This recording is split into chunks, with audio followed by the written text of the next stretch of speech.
Desterrada y sola con sus hijos tras la muerte de su esposo, Alma no tuvo más opción que refugiarse en el viejo remolque que todos en el pueblo creían maldito, un lugar abandonado en la tierra más seca del valle.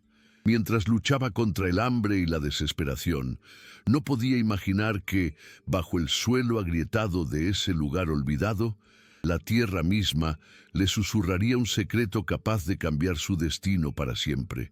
Puede sonar a leyenda, pero esta historia realmente ocurrió en las afueras de un pequeño pueblo en el desierto de Sonora. Si las historias sobre el poder de la sabiduría ancestral resuenan contigo, suscríbete al canal para que continuemos este viaje juntos.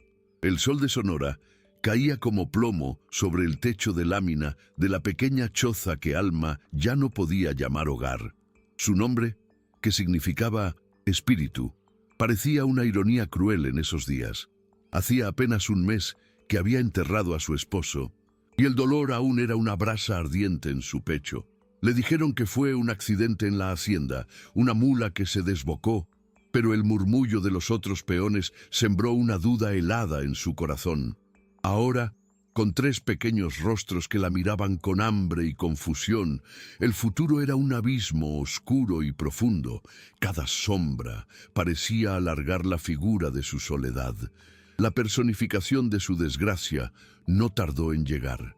Don Ramiro, el dueño de la hacienda, apareció esa misma tarde, con su rostro curtido por el sol y la avaricia. No traía condolencias, solo un papel arrugado que, según él, probaba una deuda imposible dejada por su esposo. Era una mentira tejida con hilos de crueldad, una excusa para echarlos de la tierra que habían trabajado por generaciones. Alma suplicó, no por ella, sino por sus hijos, pero los ojos de don Ramiro eran 2 piedras sin brillo, incapaces de reflejar ni una pizca de compasión.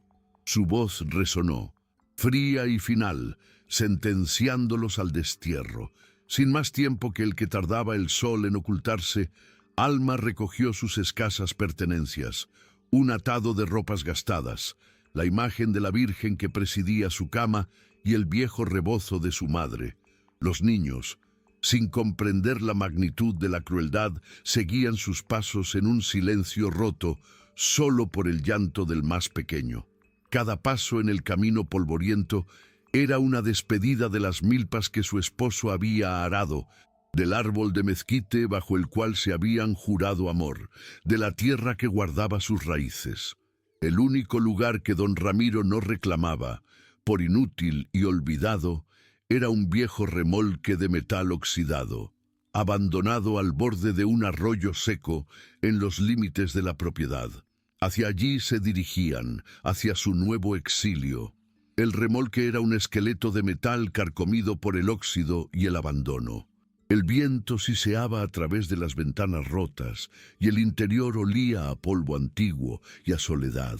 Era un ataúd de hojalata bajo el sol inclemente, un monumento al olvido. Cualquier otra mujer se habría derrumbado, pero en las venas de Alma corría la sangre del desierto, recia, paciente, capaz de encontrar vida donde solo había aridez. Con el rebozo de su madre comenzó a barrer el suelo, a limpiar un rincón para acurrucar a sus hijos, transformando con cada gesto el mausoleo de un extraño en el frágil refugio de su familia. Esa noche, bajo un techo de estrellas vistas a través de los agujeros del metal, Alma no lloró. En cambio, escuchó el latido silencioso de la tierra bajo ella, una promesa callada en la inmensa oscuridad. Los días se convirtieron en una lucha por la supervivencia, una danza silenciosa con el hambre y el calor. Alma aprendió a leer las señales del desierto que su esposo le había enseñado.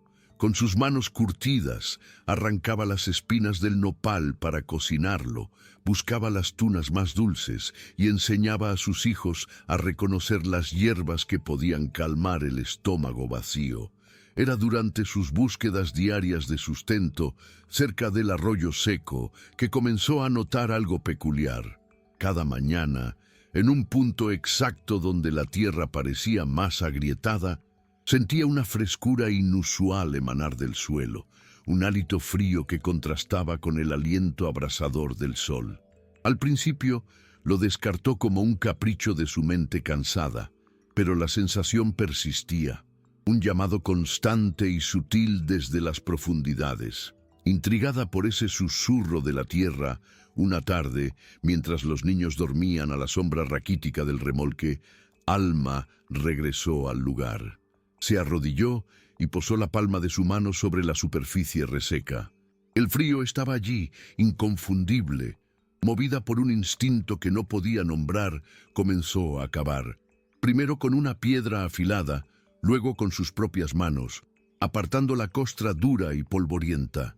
La tierra se resistía, pero ella persistía, con la misma tenacidad con la que se aferraba a la vida.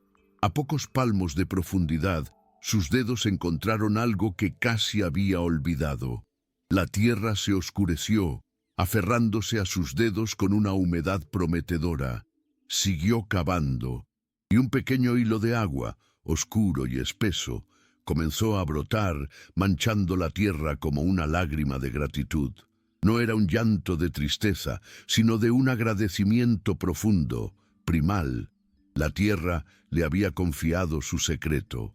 El asombro se apoderó de ella, seguido de una gratitud tan inmensa que la hizo arrodillarse. No era el agua clara y cantarina de un río, sino algo más denso, casi un bálsamo negro y fértil. Con una reverencia que no sentía desde que rezaba junto a su esposo, ahuecó las manos y llevó el líquido a sus labios. Tenía un sabor profundo a mineral, a tierra viva, y calmó una sed que no sabía que tenía, la sed del alma. Las lágrimas, ahora sí, brotaron de sus ojos, pero no eran las lágrimas amargas de la viudez, sino el rocío de una esperanza renacida. Con el corazón latiendo con una fuerza nueva, trabajó con urgencia, ensanchando el pequeño pozo con sus manos, asegurando su tesoro antes de que la noche lo reclamara de nuevo. A la mañana siguiente, el sol ya no parecía un enemigo, sino un cómplice. El secreto del venero se convirtió en el centro de su universo, una conspiración sagrada entre ella, sus hijos y la tierra.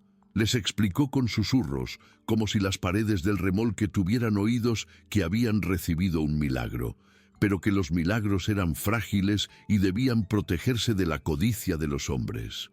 Con la paciencia de una araña tejiendo su red, comenzó a transportar el agua en un viejo cántaro de barro. No cultivó a la vista de todos, sino que buscó pequeñas depresiones ocultas por matorrales y rocas. Allí, con unas pocas semillas de frijol y maíz que había guardado del último costal como un tesoro, fundó su jardín secreto. Cada brote verde que emergía de la tierra reseca era un acto de rebelión, una vida minúscula pero tenaz que se negaba a ser borrada por la crueldad de don Ramiro.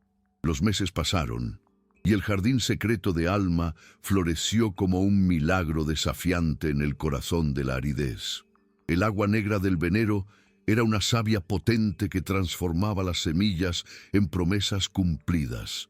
Las milpas crecieron altas y robustas, con un verde tan intenso que parecía robarle el color al cielo. Los frijoles se enredaban en sus tallos, pesados y llenos. Para el mundo exterior, Alma y sus hijos seguían siendo la estampa de la miseria. Vestían los mismos harapos y su remolque oxidado se hundía cada día más en el paisaje. Pero en la intimidad de su refugio conocían la abundancia. Las mejillas hundidas de sus hijos recuperaron su redondez infantil y sus risas, antes débiles susurros, ahora eran ecos claros en el silencio del desierto. Comían en secreto, al amparo de la noche, un festín silencioso, que era a la vez un acto de gratitud y una declaración de guerra. Pero la supervivencia tiene un eco, y el silencio de Alma resonó más fuerte que cualquier súplica en los oídos de don Ramiro. Él esperaba que la viuda regresara, humillada, a rogar por sobras, o que simplemente desapareciera con sus crías como tantos otros. Sin embargo, no lo hizo. Pasaron las semanas, luego los meses, y el remolque olvidado seguía habitado. Los rumores, llevados por el viento como semillas de cizaña, llegaron a la casa grande. Un vaquero juró haber visto a uno de los niños con una energía que la miseria no permite. Otro comentó que el humo que salía a veces del remolque no olía a hierbas secas, sino a algo más sustancioso. Eran pequeñas inconsistencias, pero en la mente controladora de don Ramiro se unieron para formar una pregunta molesta. La duda, como una mala hierba, echó raíces en su mente y decidió que era hora de hacer una visita a la viuda para recordarle a quién pertenecía esa tierra, hasta el último grano de polvo. Una mañana, el galope de un caballo rompió el silencio del amanecer. La silueta de don Ramiro se recortó contra el sol, imponente y amenazadora sobre su montura. No venía solo. Dos de sus capataces lo seguían como sombras leales. Alma salió del remolque, con el cuerpo erguido y los niños agrupados tras su falda. Un pequeño bastión de carne y hueso contra la tiranía que se aproximaba. «Vaya, vaya, la viuda del desierto», dijo don Ramiro con una sonrisa torcida, su voz goteando un falso asombro. «He oído que te va sorprendentemente bien para ser una mendiga. Aún respiras, y tus crías no parecen estar muriendo de hambre». Alma lo miró directamente a los ojos, su rostro una máscara de serenidad forjada en el dolor y la determinación. «Dios provee, don Ramiro», respondió ella, su voz firme y clara, «y la tierra es generosa con quien sabe escucharla». La respuesta de Alma, cargada de una dignidad que él no esperaba, solo avivó su desprecio. Se apeó del caballo con un movimiento pesado y comenzó a inspeccionar el área con la arrogancia de un rey revisando su más miserable posesión. Sus ojos rapaces recorrieron el exterior del remolque, buscando cualquier signo de prosperidad oculta. Un saco de grano, una herramienta nueva, cualquier cosa que delatara una ayuda externa. Pateó la tierra cerca del arroyo seco, levantando nubes de polvo justo donde, bajo la superficie, latía el corazón líquido de la supervivencia de Alma. Ella contuvo el aliento, sintiendo una punzada de pánico, pero su rostro no traicionó nada. Al no encontrar nada más que la miseria que él mismo había decretado, don Ramiro se giró hacia ella, su mirada llena de una frustración venenosa. «Recuerda, viuda», siseó, acercándose a ella, «cada grano de esta tierra es mío. Hasta el aire que respiran tus hijos me pertenece. Si descubro que me ocultas algo, desearás no haber sobrevivido». Tras la amenaza, montó su caballo y se alejó, dejando tras de sí un silencio preñado de miedo y una determinación aún más férrea en el corazón de Alma. El polvo que levantaron los cascos del caballo se asentó lentamente, pero el miedo que dejaron atrás se pegó al aire, espeso y sofocante. Alma atrajo a sus hijos hacia ella, sus cuerpos pequeños temblando contra el suyo. No dijo nada, no lloró. Las lágrimas eran un lujo de un dolor pasado. Lo que sentía ahora era una rabia fría y afilada como un trozo de obsidiana. La amenaza de don Ramiro no había sido una bravuconada vacía. Alma comprendió con una claridad brutal que él no solo castigaría su desafío, sino que le arrebataría la fuente misma de su insumisión. El venero, su milagro secreto, se había convertido de la noche a la mañana en su más grande vulnerabilidad. Protegerlo ya no era una cuestión de gratitud, sino de vida o muerte. Esa misma noche, cuando la luna era apenas una uña de plata en el terciopelo negro del cielo, Alma se convirtió en una criatura de las sombras. Llevó a sus hijos al venero y, con una solemnidad que ellos entendieron sin necesidad de muchas palabras, les hizo jurar silencio. «Este es el corazón de nuestra vida», les susurró. «Y los corazones deben permanecer ocultos para que no los rompan. Juntos Bajo su dirección, acarrearon piedras planas y ramas secas de mezquite, creando una cubierta que hacía que el pozo pareciera un simple montón de escombros naturales. A partir de entonces, sus vidas se invirtieron. El día se convirtió en un tiempo de quietud y espera, de fingir la miseria que don Ramiro esperaba ver. La noche, en cambio, se transformó en su verdadero día, el momento de regar el jardín oculto, de cosechar en silencio, de vivir la verdad de su resistencia al amparo de la oscuridad. La nueva rutina se tejió con los hilos del sol y de la luna. Durante el día eran estatuas de miseria, una fachada perfecta para ojos curiosos. Los niños jugaban en el polvo cerca de la entrada del remolque, sus movimientos lánguidos, sus voces bajas. Alma se sentaba en el escalón, remendando la misma ropa una y otra vez, su mirada perdida en el horizonte ardiente.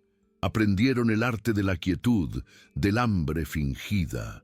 Pero cuando la noche borraba los contornos del mundo y el desierto se vestía con el manto frío de las estrellas, la familia despertaba a su verdadera vida. Sacaban el agua con el sigilo de los coyotes, regaban su jardín secreto a la luz de un candil de aceite y cenaban los frutos de su trabajo en un silencio reverente. Sus risas eran susurros que el viento nocturno se llevaba, un lenguaje privado de resistencia y amor. Los niños, en su asombrosa capacidad de adaptación, convirtieron el secreto en un juego sagrado, donde el silencio era la regla de oro y la oscuridad, su mejor aliada. Pero la paciencia no era una de las virtudes de don Ramiro, y la supervivencia de Alma era una espina clavada en su orgullo de hacendado. La viuda no se había quebrado, no había vuelto. Aquella quietud era antinatural. No volvió en persona. En su lugar, envió ojos, sombras discretas de sus capataces que se apostaban en las lomas al atardecer, binoculares que barrían el paisaje desolado alrededor del remolque, buscando una señal, una anomalía. Alma, cuya piel se había vuelto una extensión del desierto, sintió el cambio. No fue algo que vio, sino una alteración en el silencio, un peso en el aire que no pertenecía al paisaje.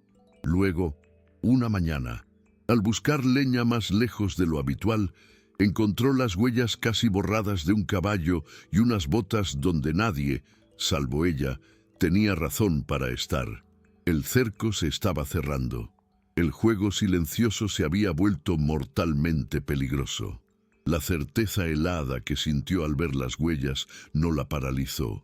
Al contrario, la galvanizó con una energía desesperada. Volvió al remolque y miró a sus hijos, que dormían el sueño inocente de quienes se sienten a salvo. Esa misma noche, el trabajo se redobló, pero esta vez no era para cultivar, sino para fortificar.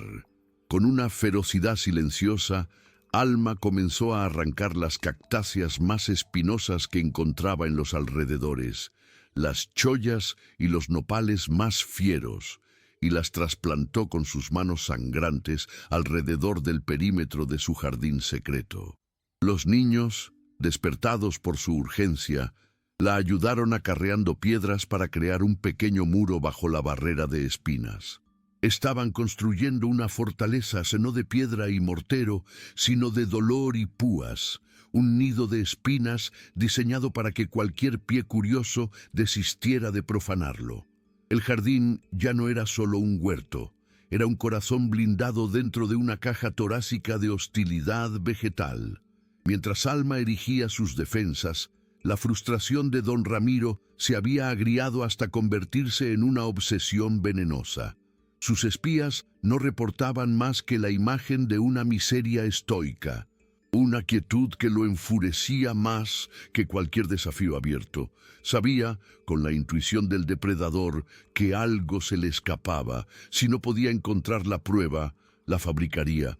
Una mañana, el ruido no fue el de un solo caballo, sino el de una cuadrilla de hombres con picos y palas, liderados por el propio don Ramiro.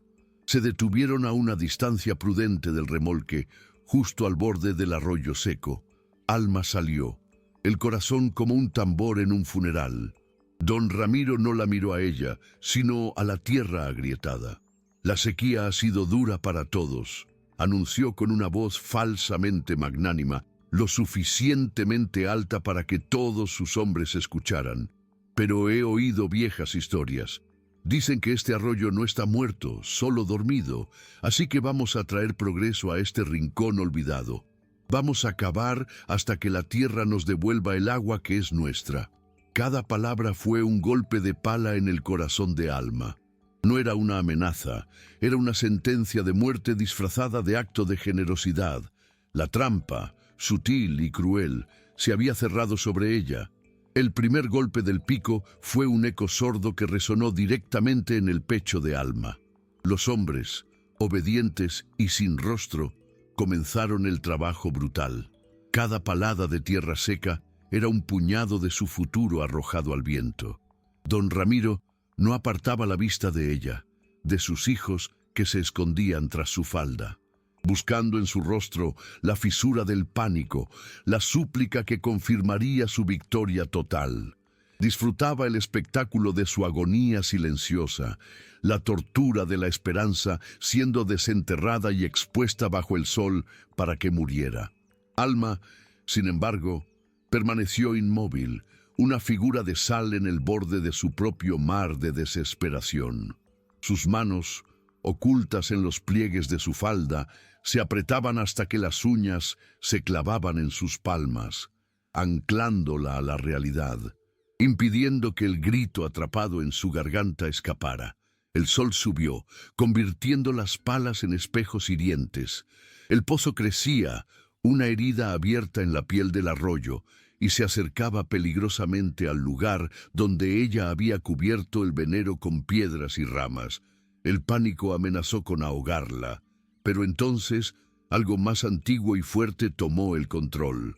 Sus ojos, acostumbrados a buscar los signos más sutiles de vida, no miraron el pozo, sino la tierra más allá. Recordó las palabras de su esposo, historias de viejos cauces y tierras que guardan la memoria del agua. A unos 30 pasos de donde cavaban los hombres, en dirección opuesta a su jardín, el suelo tenía una coloración ligeramente más pálida, salpicada de unas piedras lisas y blanquecinas que solo aparecían donde el agua se había estancado hacía mucho tiempo.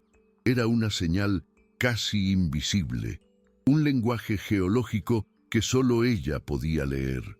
Una idea, tan desesperada como un relámpago en una noche sin luna, se encendió en su mente. No podía salvar su milagro, pero quizás podía crear otro. Con un movimiento que sorprendió a todos, Alma dio un paso al frente. Su voz, aunque baja, cortó el aire caliente y el ruido de las palas. «No es ahí», dijo. Don Ramiro giró la cabeza, una ceja arqueada en una mueca de burla. «¿Y ahora la viuda es Zahorí? ¿Los fantasmas te susurran secretos, mujer?» Alma no respondió a su sarcasmo.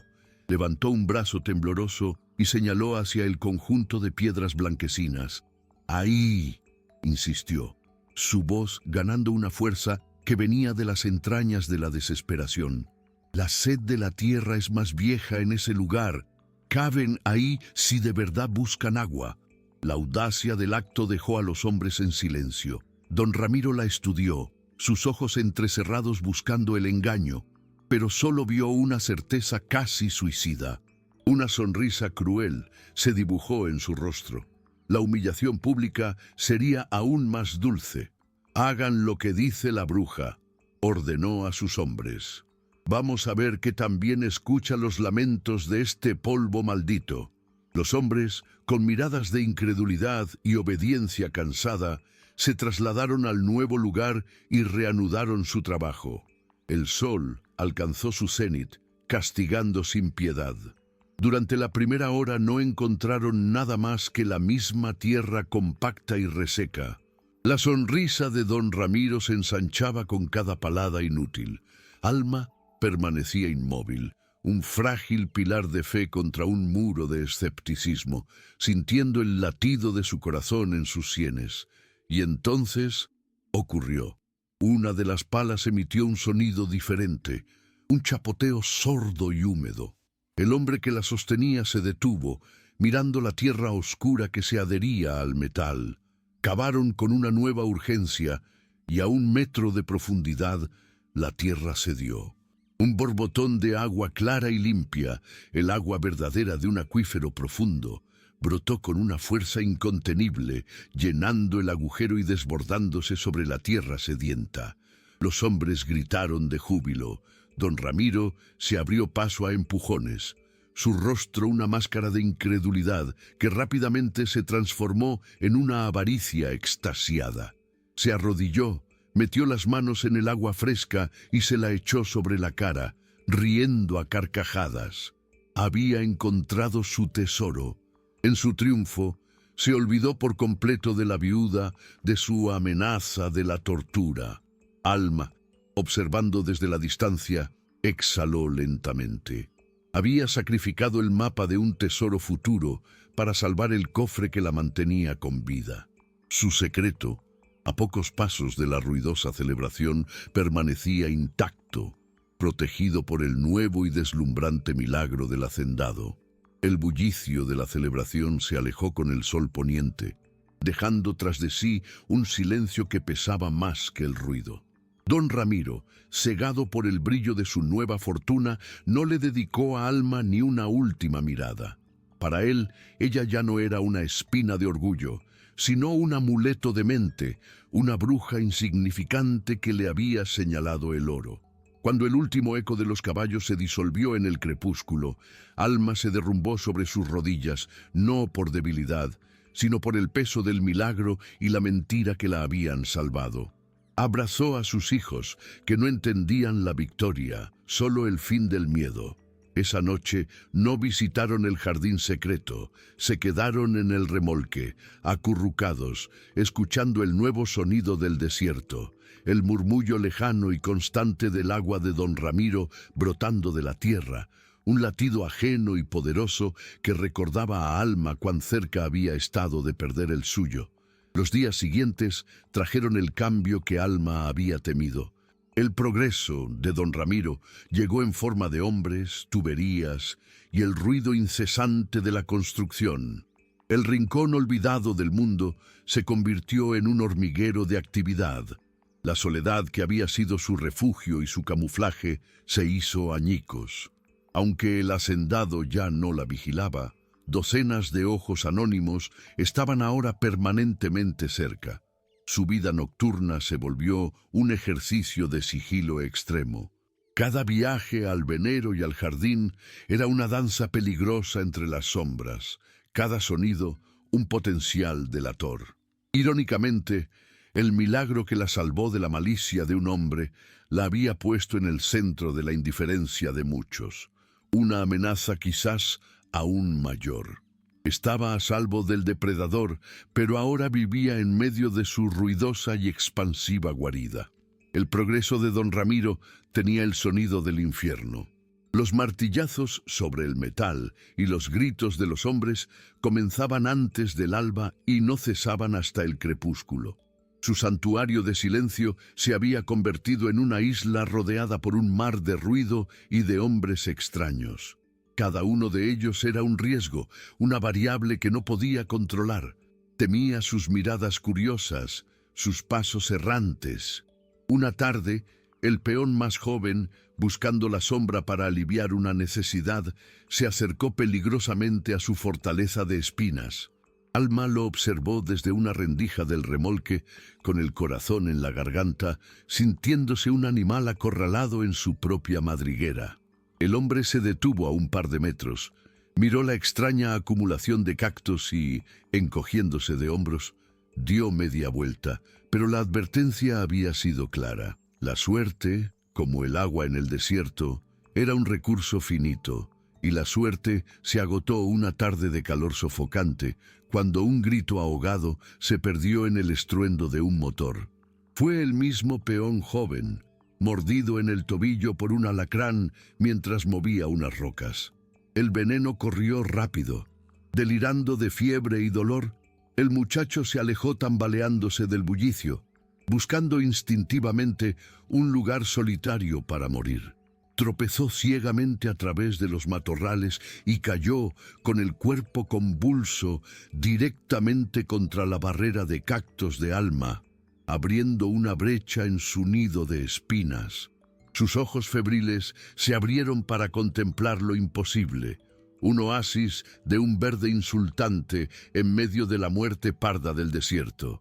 Alma lo encontró allí, temblando entre sus plantas de maíz, su secreto expuesto bajo la mirada de un extraño. El primer instinto, frío y animal, fue el de la preservación. Dejarlo allí, que el veneno y el sol terminaran el trabajo y sellaran de nuevo su secreto.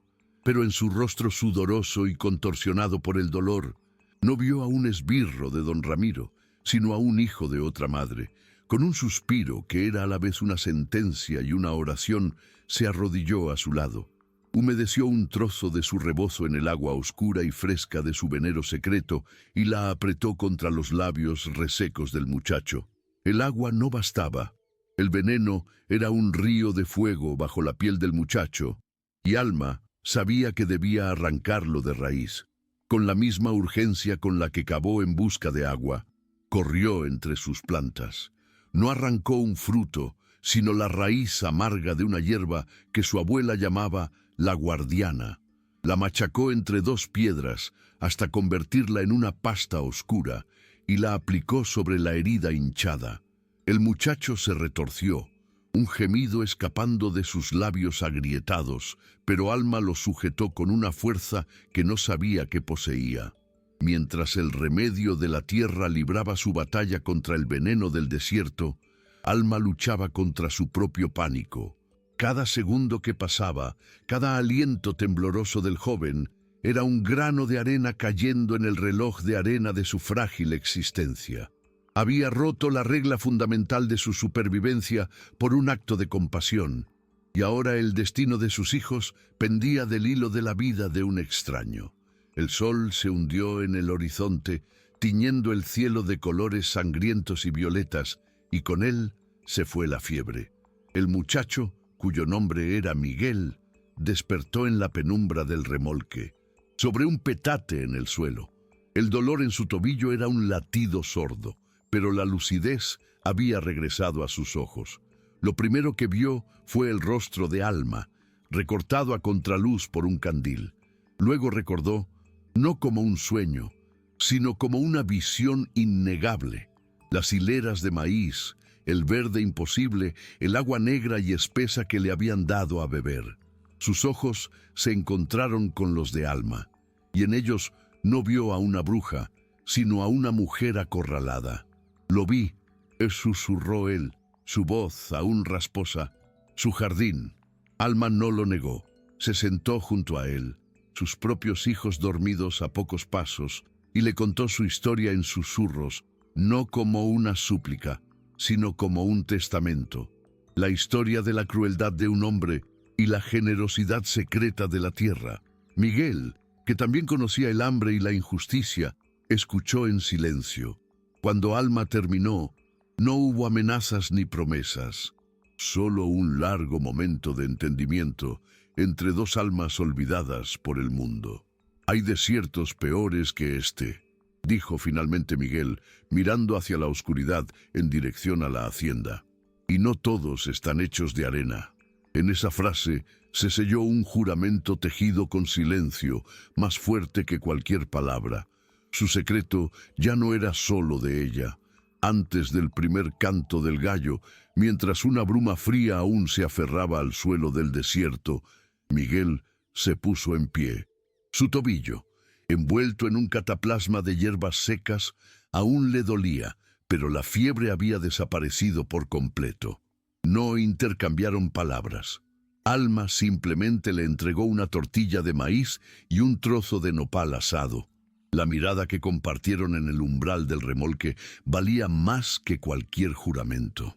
Era un reconocimiento mutuo, un pacto forjado en el veneno y la compasión. Miguel cojeó de vuelta al campamento de los peones, y cuando sus compañeros lo encontraron, contó la historia de un delirio de alacrán que lo hizo vagar hasta que la fiebre se rompió sola bajo una roca. Nadie lo dudó. El desierto estaba lleno de historias de muertes inexplicables y supervivencias milagrosas. Alma lo observó desde la distancia hasta que su figura se perdió entre las otras, sintiendo por primera vez en mucho tiempo que su soledad tenía un eco, que su secreto ya no respiraba solo en su pecho, sino en el de otro. La alianza con Miguel no se nutrió de encuentros, sino de señales. Unas veces era un trozo de cuerda dejado accidentalmente cerca del sendero que ella usaba para buscar leña. Otras, una herramienta rota pero reparable que aparecía junto a una roca. Más importante aún, Miguel se convirtió en su centinela silencioso. Si un grupo de peones se acercaba demasiado al remolque durante su descanso, él los desviaba con una excusa, una historia inventada sobre un nido de víboras o un mal presagio. Pero su regalo más valioso fue el de la información.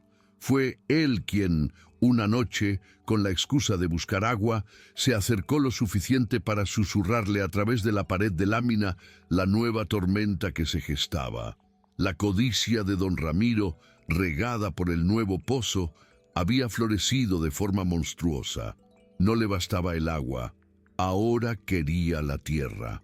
Planeaba traer máquinas para limpiar y nivelar toda la cañada del arroyo seco, para sembrar alfalfa para su ganado.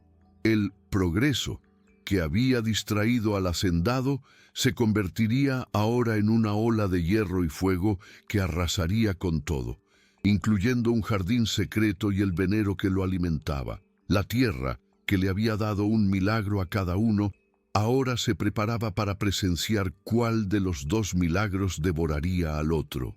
Las palabras de Miguel no fueron un aviso, fueron el sonido de la maquinaria acercándose, una sentencia de acero y diésel. Por un instante, el alma de Alma se encogió. ¿Cómo luchar contra gigantes de metal que no sienten el sol ni conocen la piedad? Miró a sus hijos, dormidos, y luego a sus propias manos, curtidas por la tierra que ahora venían a devorar. La desesperación fue una ola helada, pero bajo ella ardió la brasa de su tenacidad. No había sobrevivido a la crueldad de un hombre para ser borrada por la indiferencia de sus máquinas. Y entonces, la respuesta le llegó desde las entrañas de su propio secreto. El agua de don Ramiro era clara, una promesa de vida para la alfalfa, pero la suya no. La suya era oscura, densa, con un sabor profundo a las edades de la tierra. No era agua para saciar la sed del ganado, era otra cosa, algo más antiguo y poderoso. El plan que nació en su mente no era de defensa, sino de revelación.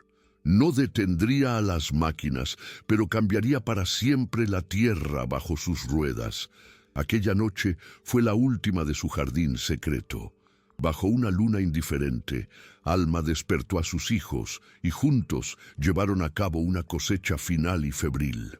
No había alegría en sus movimientos, solo una urgencia solemne, como si estuvieran rescatando los recuerdos de una casa en llamas. Cada mazorca, cada vaina de frijol, era un testamento de su resistencia silenciosa.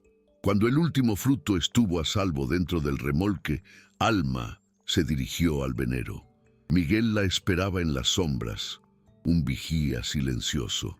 Juntos, no para esconderlo, sino para exponerlo, retiraron las piedras y las ramas que lo ocultaban. Luego, con una pala que él había traído, cavaron un pequeño surco que partía del pozo, una herida deliberada en el lecho del arroyo. El líquido negro y espeso comenzó a fluir lentamente, manchando la tierra pálida como la sangre de una criatura nocturna. Al amanecer, la fuente de su vida se había transformado. Ya no era un milagro oculto, sino una cicatriz extraña y ominosa en la tierra, una pregunta inquietante que esperaría la llegada del primer trabajador. El amanecer no trajo el canto de los pájaros, sino el estruendo de un motor diésel. Una excavadora, un monstruo amarillo de acero, avanzaba rechinando sobre el lecho seco del arroyo, seguida por una cuadrilla de hombres con rostros somnolientos. El capataz, un hombre de pocas palabras y mucha prisa, fue el primero en detenerse. Justo en su camino, una mancha oscura y oleosa se extendía desde un pequeño hoyo, como una vena rota en la piel del desierto. No era lodo, no era agua sucia, tenía un brillo espeso, casi graso, y desprendía un olor penetrante a tierra mojada y a mineral. Con una maldición, levantó la mano, deteniendo el avance de la máquina. El progreso de don Ramiro se había topado con un enigma antes de mover la primera palada de tierra.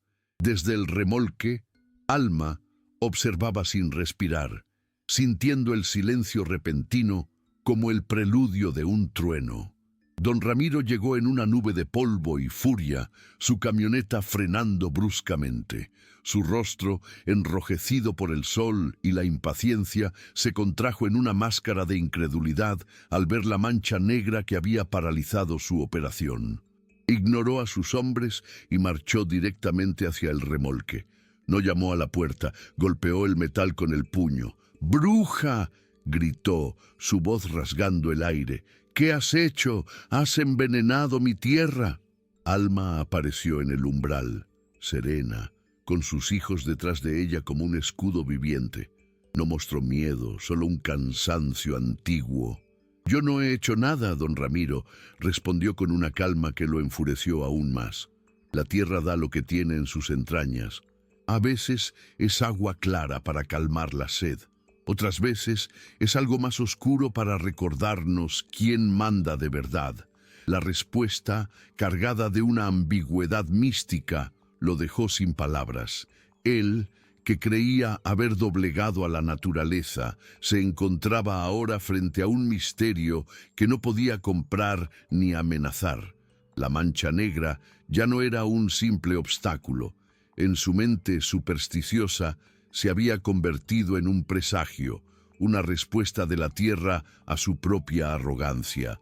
El hacendado se quedó inmóvil, las palabras de Alma flotando en el aire como esporas de un hongo venenoso. Su furia, por un instante, se vio desplazada por una duda helada. Lentamente, como si temiera que la tierra se abriera bajo sus pies, se acercó a la mancha negra. Se agachó, ignorando las miradas nerviosas de sus hombres, y hundió los dedos en el líquido espeso. No quemaba, no era veneno, era tibio, casi sedoso, y se aferró a su piel con la tenacidad del alquitrán.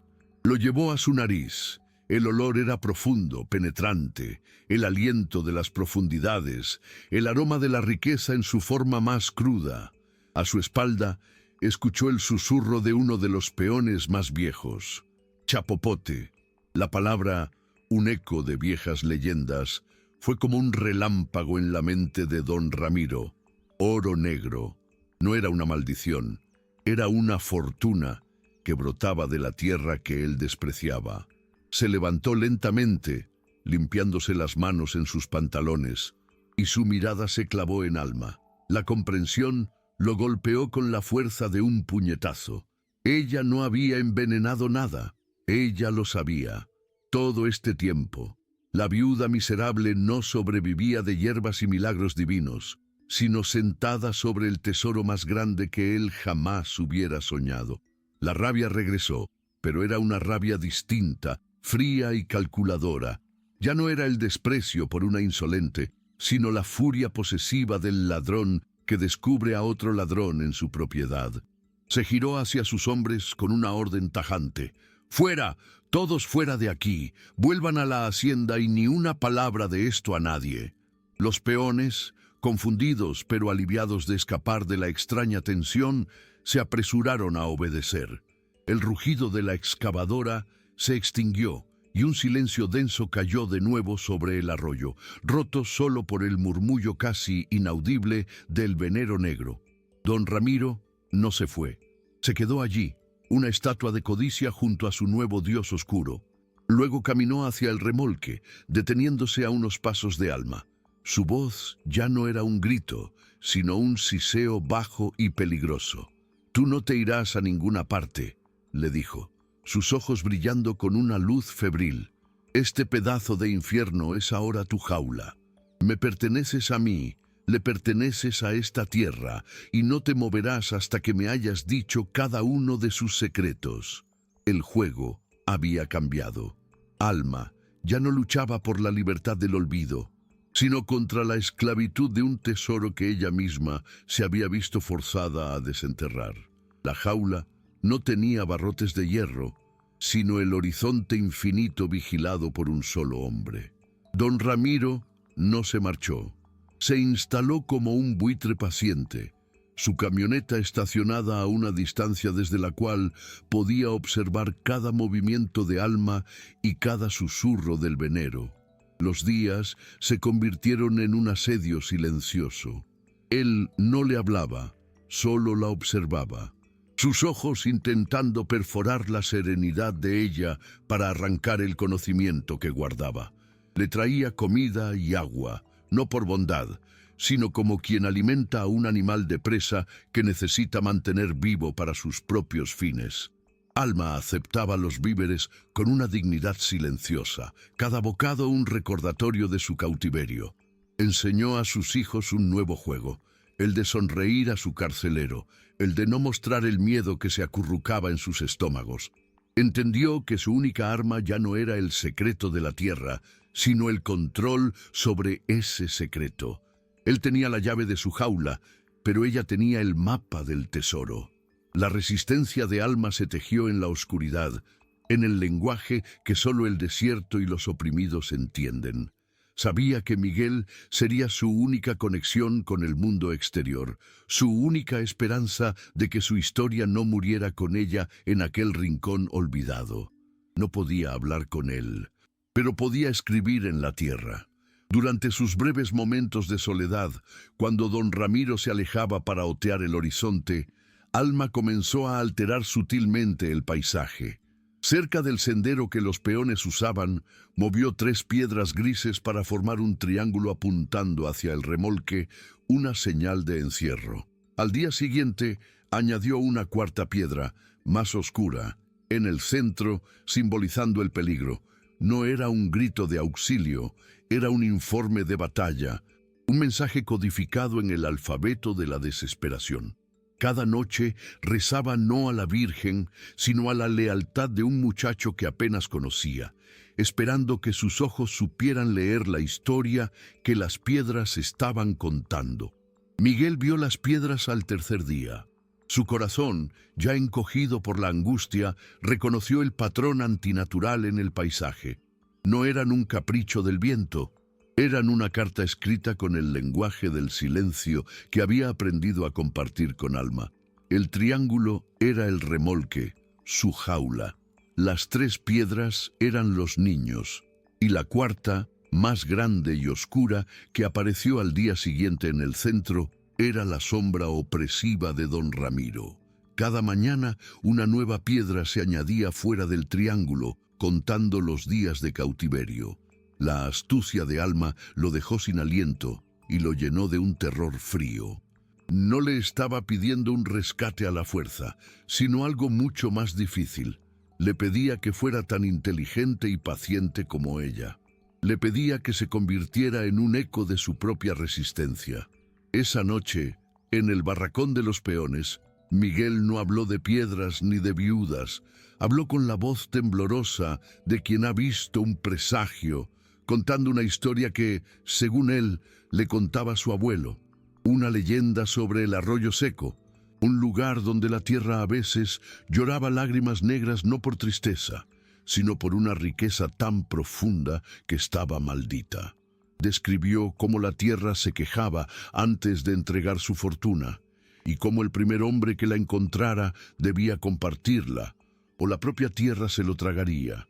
Luego, con una estudiada casualidad, mencionó lo extraño que estaba el patrón, vigilando ese pedazo de polvo como si esperara ver brotar oro del suelo.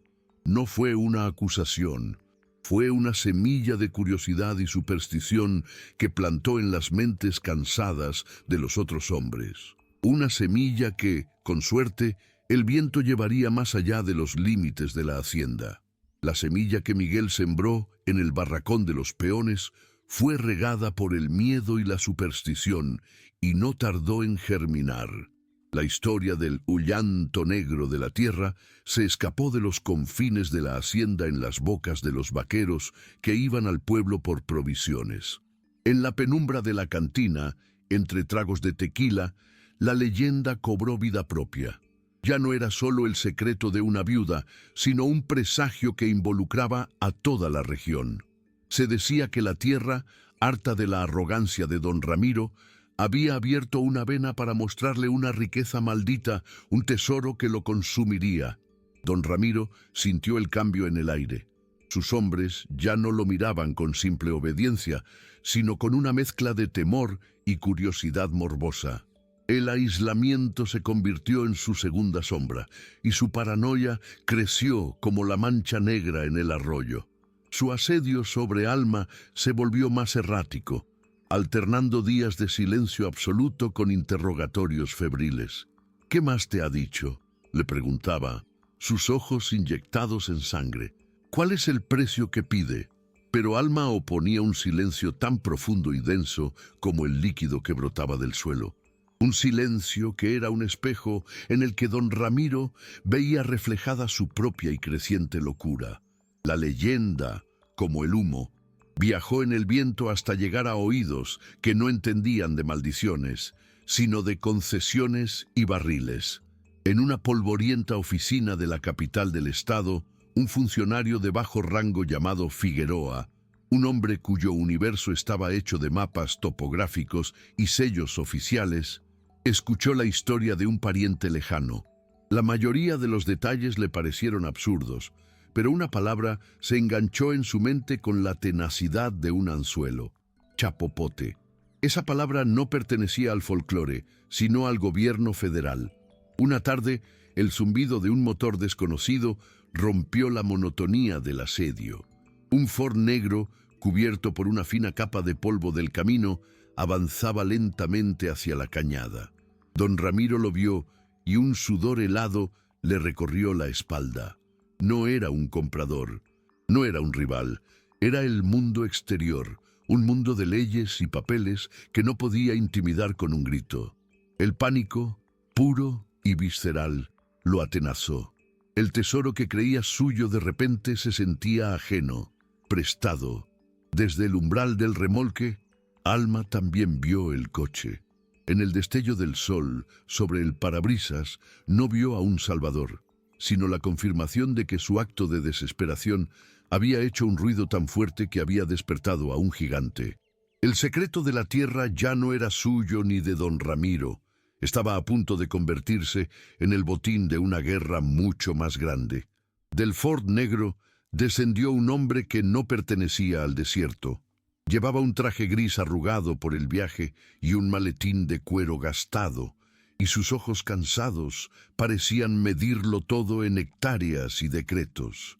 Era el señor Figueroa. Don Ramiro se le plantó delante, con el cuerpo hinchado de una autoridad que se desvanecía a cada segundo. «Esta es propiedad privada», ladró la voz ronca. Figueroa ni siquiera parpadeó.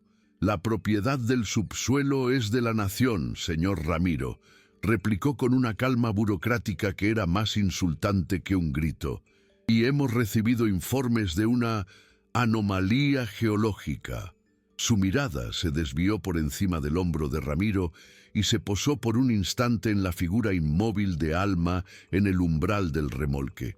No la miró como a una bruja, ni como a una viuda, sino como a una testigo, una pieza clave en un expediente que acababa de abrirse. Sin inmutarse ante la furia contenida del hacendado, Figueroa caminó hacia el venero. Abrió su maletín y extrajo un frasco de vidrio y una libreta. Con una indiferencia metódica, recogió una muestra del líquido negro, lo etiquetó y anotó unas observaciones. Cada uno de sus gestos era un clavo en el ataúd de la soberanía de don Ramiro. Él, que era ley en esas tierras, fue reducido a un espectador furioso en su propia propiedad, observando cómo un extraño de la ciudad catalogaba su maldición, su tesoro, como un simple recurso natural. Alma, desde la distancia, entendió la terrible ironía de su victoria. Había desatado a un leviatán para escapar de un lobo. El gigante que había invocado no había venido a rescatarla, sino a reclamar el tablero de juego para sí mismo, barriendo con igual indiferencia al rey y al peón. Cuando Figueroa guardó sus cosas, su mirada se encontró por primera vez directamente con la de Alma. No había en sus ojos la codicia de don Ramiro, ni la curiosidad de los peones, solo una fatiga profesional. «¿Desde cuándo sabe de esto, señora?», preguntó, su voz monótona. Alma sintió la mirada de don Ramiro sobre su nuca, un clavo ardiendo. No podía mentir, pero tampoco podía regalarle su historia a un extraño. «La tierra habla cuando tiene sed, señor», respondió ella, eligiendo cada palabra como si pisara sobre un suelo frágil. «Yo solo aprendí a escuchar hace poco». Figueroa asintió lentamente, sin sonreír, anotando algo en su libreta. Su rostro no reveló si la creía una sabia o una loca. «Entiendo», dijo simplemente. «Se pondrán en contacto con usted». Con esa frase, la conversación terminó. Se dio la vuelta, subió a su Ford y se marchó, levantando una nube de polvo que cubrió momentáneamente la figura derrotada de don Ramiro, como si el propio gobierno estuviera borrándolo del paisaje. El eco del motor se desvaneció, dejando un silencio tan pesado que parecía tener su propio peso. Don Ramiro no se movió. Se quedó mirando el camino por donde el coche había desaparecido, su cuerpo temblando con una furia impotente. El tesoro se había escurrido entre sus dedos, no robado por la viuda, sino expropiado por una fuerza sin rostro contra la que no podía luchar. Dejó escapar un grito gutural, un aullido de animal herido dirigido no a Alma, sino al cielo, al sol, a la tierra que lo había traicionado. Luego se giró hacia ella, sus ojos vacíos de toda amenaza, llenos solo de una amargura desolada. «Has traído al diablo a mi casa, bruja», espetó su voz rota. «Pero no te equivoques, arderemos todos juntos». Sin decir más, se arrastró hasta su camioneta y se marchó, no como un hacendado, sino como un fantasma huyendo de su propia tumba. Alma se quedó sola, con sus hijos aferrados a su falda, en el umbral de su remolque. Había sobrevivido al lobo y había ahuyentado al buitre, pero ahora oía el rumor de la marea acercándose y no sabía si traía consigo la salvación o el diluvio. La calma que siguió a la partida de don Ramiro fue una calma enferma, como el silencio que precede a un terremoto. Alma y sus hijos se quedaron en el umbral, una pequeña familia en la inmensidad de un paisaje que de repente se había vuelto ajeno. El venero, que antes era un susurro de vida, ahora borboteaba como una herida abierta, el centro de un mapa que ya no le pertenecía. Por primera vez, Alma sintió miedo de la tierra, no de su aridez, sino de su recién descubierta y codiciada fertilidad. Durante días, nadie vino.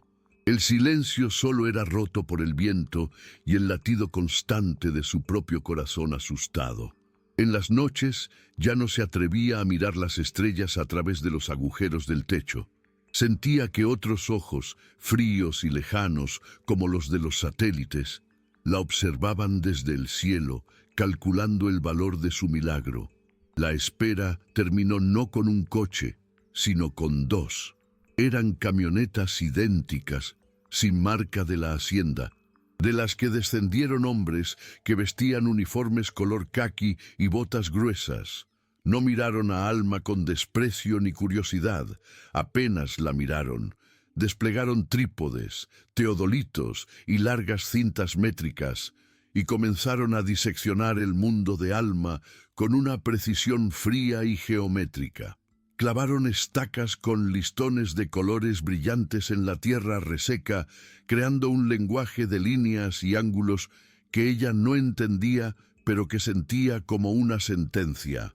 Uno de ellos, sin decir una palabra, plantó una estaca a escasos metros del remolque oxidado, como si marcara el límite entre el pasado y un futuro en el que su hogar era solo un dato a borrar.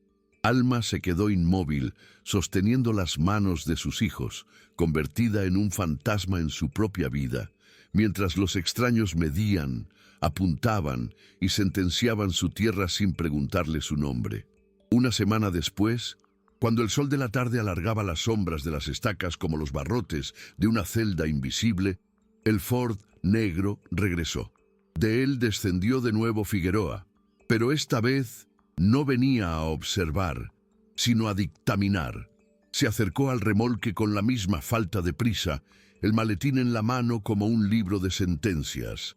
Alma lo recibió en el umbral, una esfinge de polvo y dignidad. Él no la invitó a sentarse, ni le ofreció condolencias por el fin de su mundo. Simplemente abrió el maletín y extrajo una carpeta con un fajo de papeles timbrados. «Señora», comenzó, su voz tan neutra como el paisaje que venía a reclamar, «el gobierno ha determinado que esta zona es de interés nacional. Se procederá a la expropiación por causa de utilidad pública». Y le extendió los papeles. «Aquí se estipula una compensación por su descubrimiento y su cooperación. Es una suma generosa que le permitirá reubicarse y ofrecer un futuro a sus hijos». Lejos de aquí, Alma no tomó los papeles. Sus manos, que habían arrancado vida de la tierra muerta, se negaron a tocar el documento que certificaba su muerte. Miró los ojos de Figueroa, buscando una grieta, un vestigio de la humanidad que su traje gris parecía haber absorbido, pero no encontró nada. Era el rostro de la indiferencia, un muro más infranqueable que la crueldad de don Ramiro. La oferta no era una recompensa, era un soborno para comprar su silencio, para borrarla de la historia que ella misma había desenterrado. Querían su milagro, pero no a su testigo. Querían el tesoro, pero no la memoria de cómo fue encontrado. «Mi futuro está en la tierra que entienden mis pies», respondió Alma, su voz un susurro tan recio como las raíces del mezquite. «Y el único precio que tiene es la vida que me ha dado». Figueroa suspiró, un levísimo gesto de impaciencia. Dejó la carpeta en el escalón de metal del remolque, como una ofrenda en un altar abandonado. «Tiene una semana para reconsiderarlo», dijo. «Después de eso, el proceso seguirá su curso, con o sin su firma». Se marchó, dejando tras de sí los papeles y una elección que no era tal: aceptar las migajas y desaparecer, o ser barrida junto con el polvo. Los papeles se quedaron en el escalón, un rectángulo blanco y ajeno sobre el metal oxidado. El viento nocturno jugaba con sus esquinas, como queriendo devolverlos al polvo del que habían salido. Alma no los tocó durante horas. Eran un veneno, una mentira impresa que ofrecía un futuro a cambio de un alma. Cuando la luna estuvo en lo más alto, salió del remolque con la decisión grabada en el rostro. Recogió la carpeta sin leer una sola palabra. No necesitaba entender el lenguaje de los hombres que convertían la tierra en números y las vidas en cláusulas. Caminó con sus hijos dormidos a la espalda de su mundo, hasta el borde del venero que ahora manaba con una lentitud aceitosa. Allí, con un gesto que era a la vez un bautismo y una profanación, hundió los documentos oficiales en el líquido negro y espeso. La tinta del gobierno se disolvió, borrada por la tinta más antigua de la tierra. No los rompió, los dejó sobre una piedra plana, una ofrenda oscura y pegajosa, su respuesta silenciosa y definitiva a un mundo que no sabía escuchar. La respuesta de Alma no tardó en encontrar un eco. Miguel, carcomido por la ansiedad, se acercó al amparo de la noche, esperando una señal, temiendo no encontrar ninguna. No encontró a Alma, sino su mensaje. Los papeles, transformados en un testamento ilegible de alquitrán, brillaban débilmente bajo la luna. No era una rendición, era una declaración de guerra escrita con la sangre de la propia tierra. El muchacho recogió una de las hojas manchadas y regresó al barracón como quien lleva una reliquia. Esa noche, la leyenda del llanto negro cambió. Ya no era una historia de maldiciones, sino de coraje. Miguel contó en susurros cómo el gobierno le había ofrecido una fortuna a la guardiana de la tierra para que se fuera, y cómo ella había rechazado el oro, ungiendo sus leyes con el barro sagrado, para demostrar que hay cosas que no tienen precio. Por primera vez, los otros peones no escucharon la historia de una bruja, sino el eco de su propia opresión. La viuda ya no era una extraña que había tenido suerte, se había convertido en un estandarte silencioso, la personificación de una tierra que se negaba a ser vendida. El plazo de una semana se agotó como el agua en una piedra caliente. El Ford negro de Figueroa regresó, esta vez seguido por una camioneta con 2 guardias rurales de rostros impasibles. El burócrata no fue al remolque, caminó directamente hacia el venero y vio su oferta, su ley, transformada en un epitafio oscuro y pegajoso. Por primera vez, una emoción, una fría y metódica ira, cruzó su rostro. El acto de Alma no era una simple negativa, era un sacrilegio contra su mundo de orden y papel. Mientras tanto, en los pozos y zanjas de don Ramiro, el trabajo se había vuelto lento, casi reverente. Los hombres ya no hablaban de la bruja, sino de la guardiana. La historia de la ofrenda negra, como Miguel la había bautizado, se había convertido en su evangelio secreto.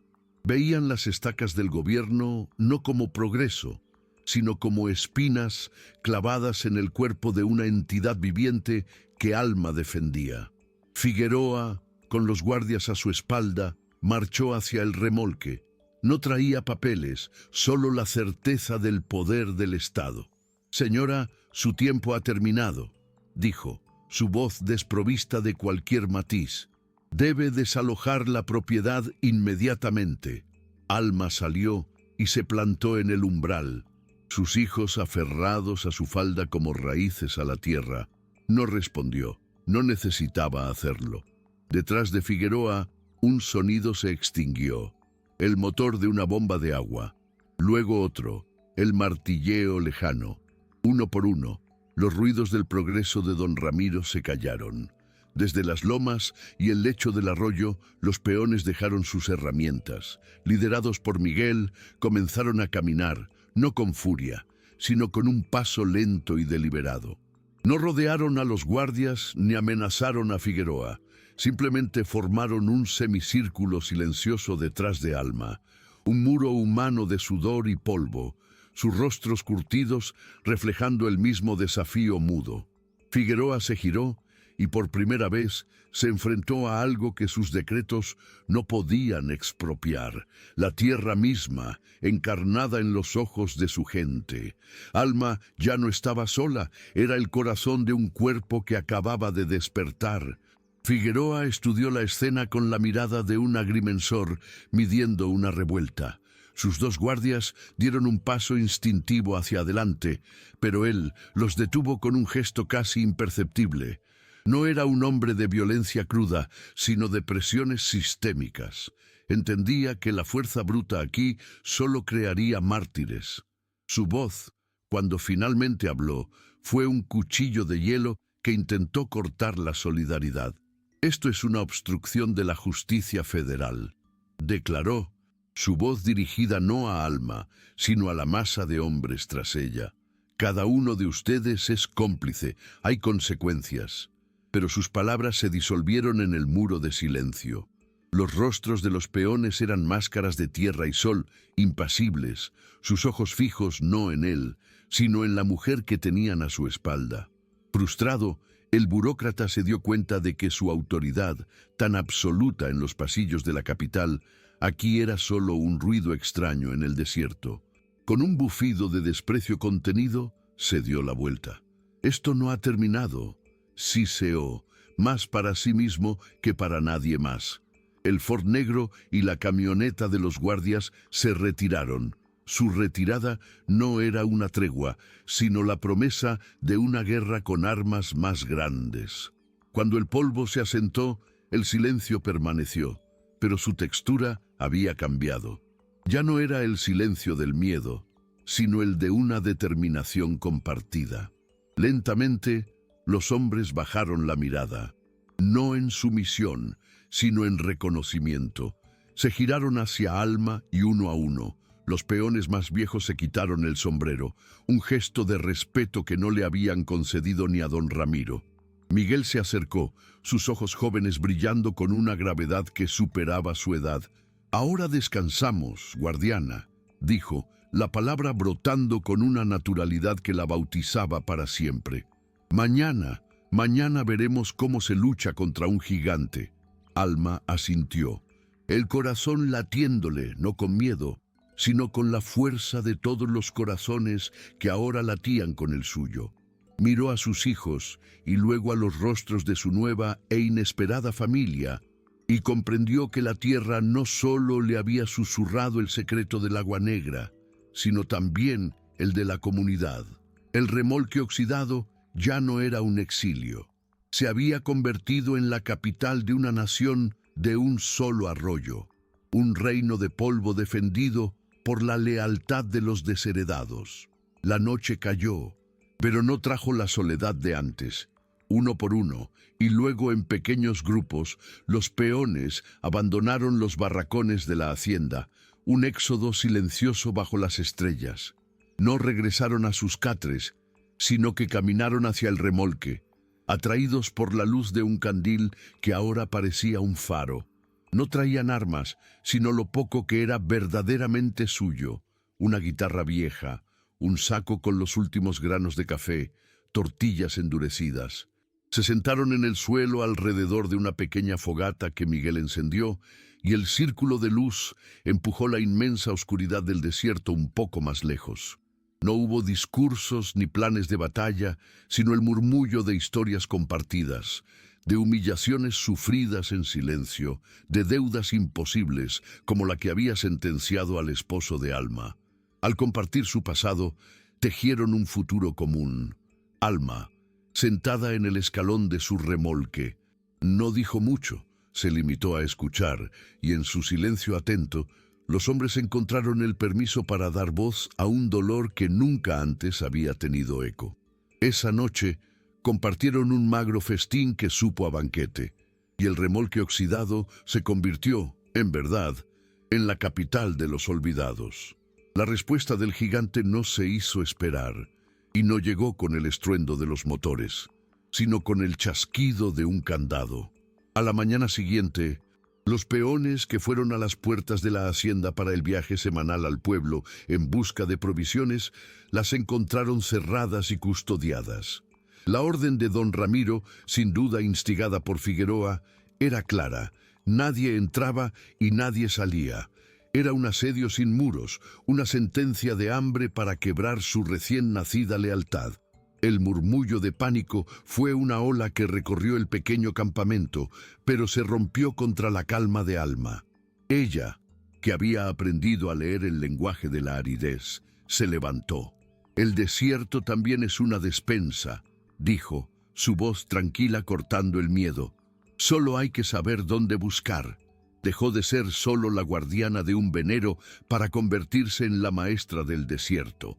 Los guió por cañadas ocultas, les enseñó a distinguir las raíces que guardaban agua, a encontrar los huevos de codorniz camuflados en la arena y a usar las hojas del agave de formas que nunca habían imaginado.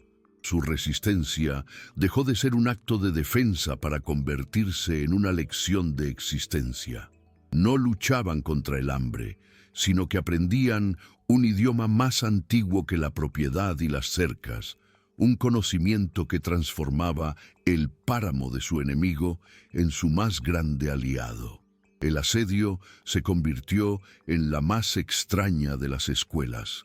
Bajo la tutela de Alma, los hombres, cuyas manos solo habían conocido el machete y el azadón, aprendieron el alfabeto secreto del desierto.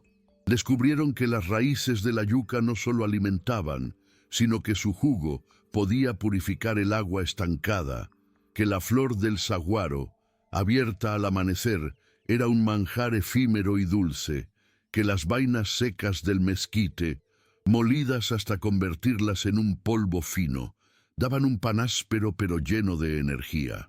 Cada nuevo descubrimiento era un eslabón que los encadenaba más a la tierra y los liberaba de la dependencia de la hacienda. La comunidad se organizó con la precisión de un hormiguero.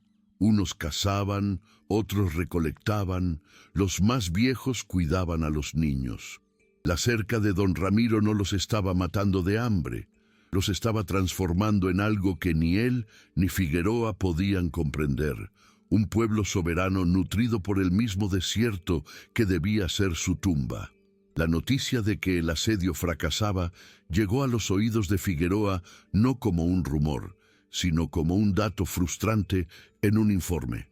Se dio cuenta de que no estaba luchando contra un grupo de peones hambrientos, sino contra un mito creciente, la leyenda de la guardiana y la tierra que la protegía. Y los mitos eran inmunes a las cercas y a los decretos. La fuerza bruta crearía una mártir. El hambre los había hecho más fuertes. Debía usar un arma más sutil, una que pudiera envenenar el agua desde adentro. La palabra. Una semana después, no fue un coche del gobierno el que llegó a los límites de la hacienda, sino un jeep que traía a un hombre joven con una cámara al cuello y una libreta en la mano. Se presentó como un periodista independiente de la capital, interesado en la historia humana detrás del conflicto. Pero sus ojos no tenían la curiosidad del narrador, sino la precisión del taxidermista, el que busca el corazón de una criatura no para entender su latido, sino para saber cómo detenerlo y disecarlo para su exhibición. El periodista, que se presentó como Ricardo, no usó la intimidación, sino la seducción del entendimiento. Su sonrisa era una herramienta profesional y sus preguntas eran anzuelos envueltos en la carnada de la compasión. Se movía entre los peones no como un interrogador, sino como un confesor, buscando la grieta en el muro de su lealtad. ¿No es duro vivir así?, preguntaba a uno. ¿No temen por sus familias?, susurraba a otro. Pero se encontró con un desierto más impenetrable que el que lo rodeaba. Liderados por la mirada vigilante de Miguel, los hombres respondían con gestos, no con palabras. Le ofrecían un trozo de nopal asado, un sorbo de agua de su cantimplora, pero le negaban la materia prima de su oficio, la duda, la queja, la traición. Su cámara buscaba rostros de desesperación, pero encontraba una serenidad desafiante. Frustrado, Ricardo comprendió que aquella comunidad no tenía fisuras porque su centro, Alma, era un núcleo de gravedad silenciosa. Para quebrar al resto, primero debía desentrañar el enigma de la guardiana. Alma lo había observado todo desde el umbral de su remolque. Sabía que el silencio no bastaría para siempre. El periodista no buscaba la verdad, sino una historia que se ajustara a la verdad de Figueroa. Y si no la encontraba, la inventaría. Así que esa tarde, cuando el sol teñía el desierto de colores profundos y las sombras se alargaban como confesiones, Alma le dio su historia, pero en sus propios términos. No le concedió una entrevista. En su lugar, caminó hacia el venero, seguida en silencio por toda su comunidad. Ricardo la siguió, su cámara lista, esperando el discurso, la súplica, pero Alma no habló. Se arrodilló junto a la herida negra de la tierra, hundió sus manos en el líquido espeso y, con un gesto de una solemnidad antigua, ungió la frente de sus hijos.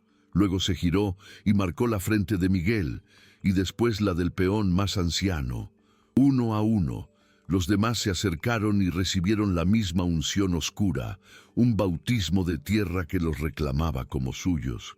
Ricardo disparaba su cámara frenéticamente, pero sentía que las imágenes eran cáscaras vacías. Estaba presenciando no un acto de protesta, sino la liturgia de una nueva fe. Cuando todos estuvieron marcados, Alma se levantó y por primera vez lo miró directamente a los ojos. Le extendió las manos, todavía negras y brillantes. No dijo nada, pero el gesto era una pregunta que ninguna de sus fotografías podría responder. Esta es nuestra sangre, nuestra tinta, nuestra alma. ¿Con qué mentira te atreverás a profanarla? Ricardo se retiró esa tarde sin una palabra más. El chasquido de su cámara había sido el único sonido profano en la liturgia del desierto, y ahora, en el silencio de su jeep, las imágenes quemaban en la memoria de su tarjeta digital. Cada fotografía era una refutación de la historia que le habían enviado a escribir. No había encontrado a una bruja embaucadora, sino a una suma sacerdotisa. No había retratado a un grupo de peones ignorantes, sino a una congregación unida por un sacramento de tierra y aceite. Mientras el remolque se convertía en un punto en su espejo retrovisor, Ricardo supo que se enfrentaba a una elección que definiría no solo su carrera, sino su alma. Podía fabricar la mentira que Figueroa esperaba, una herramienta más en el arsenal del poder, o podía atreverse a contar la verdad que había presenciado, una verdad que olía a mineral y a fe, y que tenía la densidad imborrable del líquido con el que la guardiana había bautizado a su pueblo. El artículo se publicó una semana después, no en una nota de prensa oficial, sino en un suplemento dominical de circulación nacional. El título era una declaración en sí mismo: La guardiana del llanto negro. Las fotografías de Ricardo no eran ilustraciones, eran iconos: el rostro de Alma, la unción, las frentes marcadas de los peones bajo el sol poniente. Sus palabras no hablaban de expropiación, sino de profanación, no de un recurso natural, sino de un milagro defendido. El efecto fue sísmico. La historia se escapó de las páginas del periódico para convertirse en una leyenda moderna. Estudiantes en las universidades pintaban murales del rostro de Alma. Músicos componían corridos sobre la mujer que ungió a su gente con la sangre de la tierra. Y entonces empezaron a llegar, primero un coche, luego dos, activistas de derechos humanos, antropólogos, poetas y gente común que habían sentido en la historia de Alma el eco de su propia lucha. Se congregaron frente a las puertas cerradas de la hacienda de don Ramiro, no como una turba, sino como peregrinos. El asedio de Figueroa se había invertido. La cerca ya no era para mantener a Alma dentro, sino para intentar, inútilmente, mantener al mundo fuera.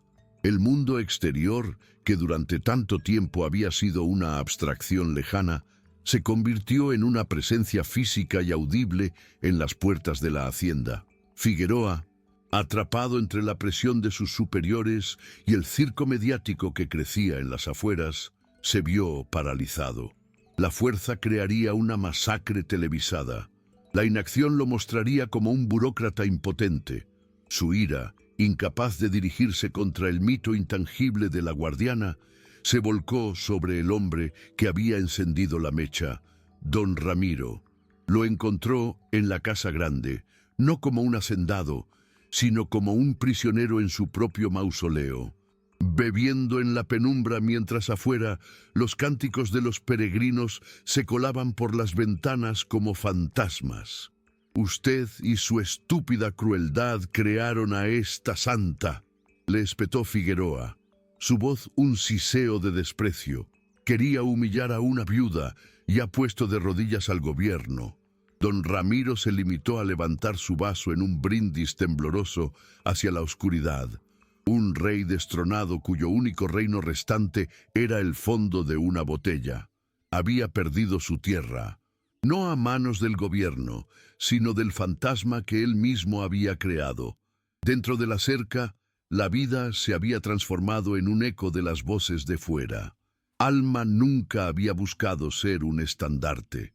El murmullo constante de su nombre en labios extraños era una carga más pesada que cualquier amenaza. Se refugió en la rutina, en el cuidado de sus hijos, en el lenguaje silencioso de la tierra, intentando anclarse a la mujer que era y no al símbolo en que la habían convertido. Fue Miguel quien, con una sabiduría instintiva, se convirtió en el puente entre el silencio de Alma y el clamor del mundo. Se acercaba a la cerca, no para dar discursos, sino para escuchar y responder con la sencilla verdad de su lucha. A través de los alambres, los peregrinos les pasaban ofrendas, botellas de agua limpia, pan, velas.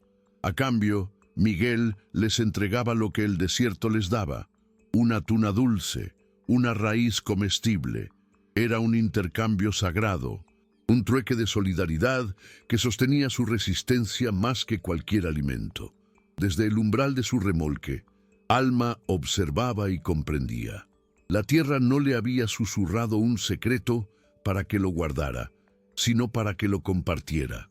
Y su eco, ahora, era lo suficientemente fuerte como para hacer temblar los cimientos de un mundo construido sobre el olvido.